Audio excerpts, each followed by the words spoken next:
Assalamualaikum warahmatullahi wabarakatuh. Hi, my name is Atila Nabiha binti Farid. I'm 10 years old and I love to read. Today, I'm going to do a book review on my favorite book. The title is A Mom Named Dad.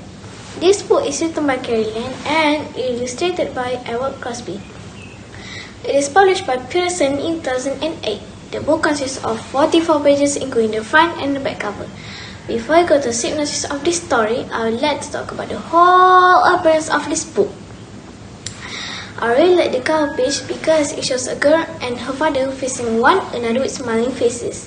You really can read title without picture. Besides, there are some illustrations that can help readers to imagine the story while reading it. That will surely catch young readers' interest with this book. That's why I love this book the most. Now, let's get into the content of this book. This book is divided into 5 chapters.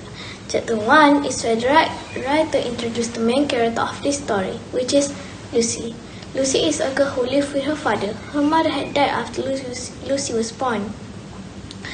The story starts when Lucy needs to complete a school project about mothers in 2 weeks. She's feeling down and clueless because she didn't know what mothers really do.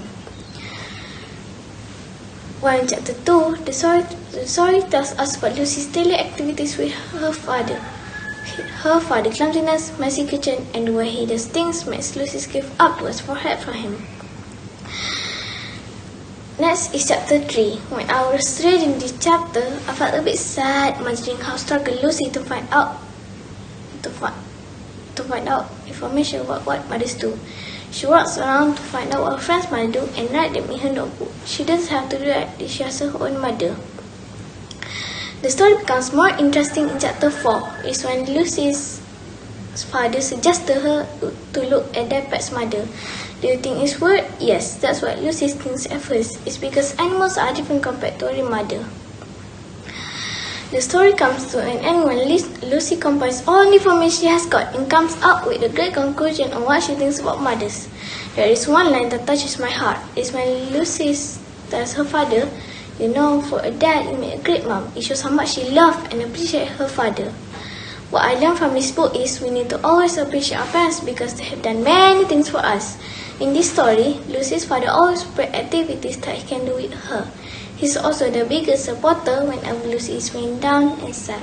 It shows how much a parent cares about their child. I also know that we cannot easily give up. Just look at Lucy. She walks around visiting her friends' houses to find out information regarding her school project alone. She's so inspiring. I think that's all from me. I hope you get a chance to read this book soon. Thank you.